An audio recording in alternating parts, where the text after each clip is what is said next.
Sr. Presidente, Senhoras e Senhores Deputados, Senhora Ministra da Saúde, muito obrigado pela presença hoje no Parlamento. De facto, este é um momento, como a Senhora Ministra disse, de enorme desafio para o país e para o Serviço Nacional de Saúde, e é fundamental no momento em que discutimos o Orçamento de Estado para 2021 que possamos com humildade aprender também o que falhou para corrigir trajetórias, porque a falta de planeamento tem de facto um custo humano. E, objetivamente, como foi reconhecido pelo Sr. Presidente da República, não se preparou o país para o pior e estamos a viver a consequência disso. Quando olhamos para a mortalidade excessiva no nosso país, para além das quase 2.700 óbitos que acabaram por ocorrer, mais de 5.000 óbitos ocorreram quando nos comparamos com a média dos últimos 5 países.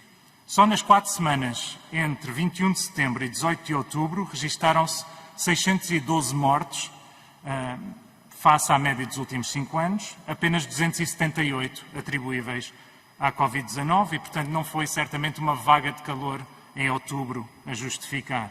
E mais de 2/3 destes óbitos ocorreram fora dos hospitais. E há mesmo quem, na Escola Nacional de Saúde Pública, no dia 2 de novembro, num estudo publicado, associa a mortalidade excessiva à quebra das respostas do Serviço Nacional de Saúde, quebras superiores a 50% nas consultas presenciais nos cuidados primários, que a Sra. Ministra compensa com telefonemas dos médicos de famílias a doentes Covid, que não é a mesma coisa. É uma quebra de 11%, mais de 1 milhão de consultas hospitalares, uma quebra de 50% dos exames complementares, uma quebra de 21% de cirurgias.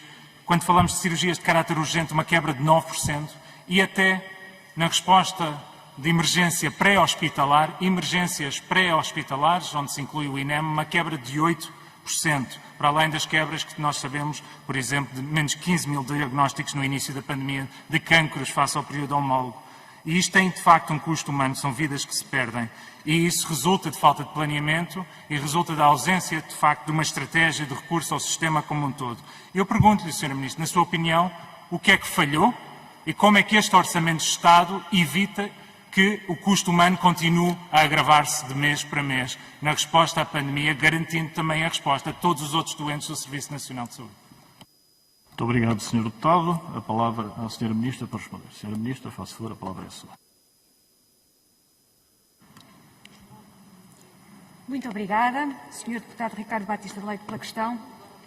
Não se planeia uma pandemia. Planeia-se a resposta a ela e o nosso país, desde há muito, que vinha alinhando com a disponibilidade para a avaliação daquilo que era a sua capacidade para a resposta a emergências de saúde pública. E, portanto, aquilo que o nosso país enfrenta é aquilo que os outros países enfrentam. Tenho tido a oportunidade de manter longos telefonemas com colegas de outros países e o relato é o mesmo e a sensação de frustração e de impotência é a mesma. Por todos os países da Europa, desprograma-se atividade, é-se forçado a colocar à frente a resposta à Covid-19. Não é possível priorizar necessidades de doentes. Essa avaliação é feita no momento em que as necessidades em saúde surgem e é feita por cada clínico. Aquilo que procuramos desde o início foi preparar o país para as melhores respostas. Procurei descrever isso ao longo desta minha intervenção inicial, ao dar nota daquilo que foram os primeiros tempos de trabalho num mercado internacional onde muitas lógicas imponderáveis se levantaram, onde a escassez de produtos abundou e onde os preços também dispararam, onde apesar de tudo conseguimos realizar um trabalho que permitiu que Portugal tivesse acesso a equipamentos de proteção individual ou também, agora mais recentemente, a medicamentos com indicação de acordo com a Agência Europeia do Medicamento e com aquilo que esperamos que venha a ser também o acesso a uma vacina, o que também exige planeamento e preparação. Não me parece que possamos deixar de avaliar aquilo que é a relação entre esta pandemia e o excesso de mortalidade que refere. Contudo, os dados que temos e os resultados que temos são ainda preliminares e todos eles referem isso. O Instituto Nacional de Saúde Ricardo Jorge analisou o excesso de mortalidade em Portugal em 2020 e encontrou 4 períodos de excesso de mortalidade. Um primeiro período, associado às semanas 2 e 5 de 2020, onde houve um excesso de 473 óbitos. Este período foi sobreponível a parte do período epidémico de síndrome gripal, que começou o ano passado na semana 52 e que se prolongou até à semana 3 de 2020 e que tem o efeito conhecido aos níveis das doenças respiratórias, sobretudo no grupo dos mais de 85 anos.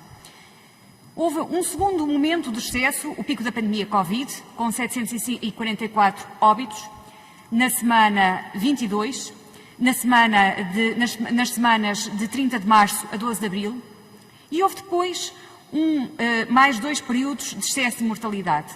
2 deles coincidiram com períodos de calor extremo, normalmente associáveis a fatores explicativos daquilo que é um excesso de mortalidade. De acordo com a informação de que dispomos, o número de episódios de urgência e o número de consultas em cuidados de saúde primários, a quebra, não tiveram um padrão estável a partir da semana 22, 25 a 31 de maio, e não concordante com as oscilações da mortalidade registadas nas semanas 22 e 31. E, de acordo com aquilo que conseguimos apurar até à data, o excesso de óbitos previsto está de acordo com o esperado, considerando a duração e a intensidade dos períodos de temperaturas elevadas observados. Uma vez mais, os resultados de que dispomos não sugerem que haja uma associação entre os fatores que invoca, mas continuaremos a estudar este aspecto, porque sabemos que ninguém passa incólume por uma pandemia e que ela terá efeitos a que todos queremos obviar, efeitos que todos queremos proteger os portugueses, e é por isso que estamos a trabalhar e é por isso que acreditamos no Orçamento de 2021 como um instrumento para melhorar a resposta às necessidades assistenciais. Muito obrigado, Sra. Ministra. Devolvo a palavra ao Sr. Deputado Ricardo Batista Leite, não sem antes chamar a atenção das senhoras e Srs. Deputados, por razões óbvias, e reiterar aquilo que já referi ontem, que os Srs. Deputados podem acompanhar os trabalhos através dos gabinetes por Skype, e sendo certo que também aqueles que virão intervir numa segunda ronda, a mesma só ocorrerá daqui a uma hora e pouco, e, portanto, está na dependência dos senhores deputados por razões que eu me preciso de explicitar, sobretudo numa reunião da Comissão de Saúde. Sr. Deputado Ricardo Batista Leite, faça. Muito obrigado, Sr. Presidente. Sra. Ministra, o relatório que invoca é um relatório de agosto, que por acaso foi enviado pelos serviços do Parlamento hoje, e que diz a certa altura que, dada a ausência de outros fenómenos conhecidos com impacto na mortalidade a ocorrer no mesmo período e na ausência de outra hipótese explicativa robusta, considera-se que a causa mais provável deste período foi o excesso de mortalidade, foi de facto a onda de calor. Um relatório que diz isto tem um valor científico praticamente residual. Quando nós olhamos para... Eu invoquei um estudo que a Sra. Ministra certamente tem em mãos, não é um estudo de agosto, é um estudo de 2 de novembro, e invoquei o período de setembro e outubro. Bem sabemos que uma pandemia desta dimensão tem, de facto, um desafio gigantesco associado. Mas há 2 formas de abordar isto. Ou é negar a realidade e não queremos perceber quais são as razões pelas quais mais de 5 mil pessoas morreram para além da Covid-19 para se poder corrigir trajetórias, ou convencermos que foi uma vaga de calor. Mas coloco-lhe outra questão, Sra. Ministra, uma vez que falou em vacinas. As vacinas da gripe. O Sr. Presidente da República disse ao país, com a Sra. Ministra ao lado, portanto terá sido uma informação veiculada por Vossa Excelência, que todos os portugueses que procurassem ter a vacina da gripe e serem vacinados teriam acesso. Pergunto-lhe se assim é e qual é a data, uma vez que há milhões de portugueses neste momento, de norte a sul do país, em listas de espera. Muito obrigado, Sr. Deputado. A palavra à Sra. Ministra para responder. Sra. Ministra, faça favor, a palavra. Muito obrigada. Quanto à validade de estudos, não coloca em causa a validade dos estudos realizados pelas instituições do Ministério da Saúde, como não coloca em causa a validade de estudos realizados por peritos da Academia. Todos temos trabalho no mundo académico, todos sabemos que costumamos comparar estudos, costumamos avaliá-los e todos sabemos, uma vez mais, que há consequências desta pandemia também na saúde. Não as negamos. Relativamente à questão das vacinas, o Ministério da Saúde reforçou a aquisição de vacinas neste ano em 39%, adquiriu 2.070.000 vacinas, iniciou um programa de vacinação precoce no dia 28 de setembro, iniciou a segunda fase no dia 19 de outubro E, para além destas vacinas, das quais disponibilizou 200 mil às farmácias de venda ao público, as próprias farmácias de venda ao público terão adquirido 500 mil vacinas. À data de 3 de novembro, foram entregues ao Serviço Nacional de Saúde 1,8 mil vacinas. Estão em entrega 270 mil vacinas nas semanas 30 a 6 de dezembro, uma data que poderá ser antecipada. Até à data foram vacinados 1 milhão de portugueses, havendo 800 mil vacinas em estoque. Do milhão de portugueses que foram vacinados, 770 mil foram com doses registadas como administradas e 260 mil com doses entregues para a administração em instituições diversas. Continuamos a procurar reforçar pontualmente aquilo que seja a aquisição de vacinas, dentro daquilo que se sabe que são as quantidades limitadas que o mercado mundial dispõe, que este ano Portugal reforçou em termos de aquisição e às quais os portugueses em risco e com critério para a administração da vacina terão acesso. Muito obrigada.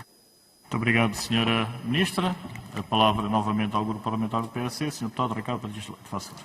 Muito obrigado, Sr. Ministro. Portanto, fica muito claro da sua intervenção, o que lhe interessa são os 2 milhões e o facto de, no setor privado, ter baixado de 600 para 500 mil doses disponíveis para o resto do mercado e as pessoas estarem em fila de espera não merecem uma resposta da parte do Governo. Pergunto-lhe, Sra. Ministra, em relação aos lares. Objetivamente, já todos perceberam que as chamadas brigadas de resposta não funcionam. É necessário alterar a estratégia de testagem preventiva em contexto de lares. Vai entrar em vigor dia 9 de novembro uma nova norma que prevê apenas a utilização de testes rápidos para pessoas sintomáticas. Dizem os especialistas que é insuficiente, particularmente para prevenir a ocorrência de surtos em contexto de lar. Pensa a Sra. Ministra e está disponível para alterar a estratégia neste momento adotada? Muito obrigado, Sr. Deputado. A palavra à Sra. Ministra. Por responder. Faça favor, Sra. Ministra. Muito obrigada, Sr. Deputado. Quanto aos portugueses que pretendem tomar uma vacina nas farmácias de oficina, o Serviço Nacional de Saúde entregou gratuitamente às farmácias de oficina 200 mil vacinas, para além daquelas que as próprias farmácias compraram. Penso que é uma resposta. Quanto à questão da estratégia para testes, essa estratégia é uma estratégia validada tecnicamente e decidida tecnicamente, não compete à Ministra da Saúde pronunciar sobre ela. Muito obrigado, Sra. Ministra. Ainda o Sr. Deputado Ricardo Batista Leite. Faça favor.